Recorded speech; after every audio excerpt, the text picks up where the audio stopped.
शान्ताकारं भुजगशयनं पद्मनाभं सुरेशं विश्वाधारं गगनसदृशं मेघवर्णं शुभांगं लक्ष्मीकान्तं कमलनयनं योगिधृध्यानगम्यं वन्दे विष्णुं भवभयहरं सर्वलोकैकनाथं मेघश्यामं पीतकौशेयवासं श्रीवत्साङ्कं कौस्तुभोद्भासिताङ्गं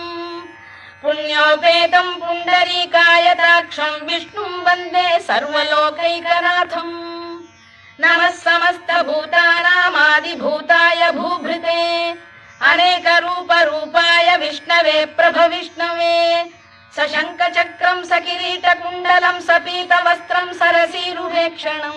सहारवक्षस्थलशोभिकौस्तुभं नमामि विष्णुं शिरसा चतुर्भुजं छायायां पारिजातस्य हेमसिंहासनोपरि आसीनम्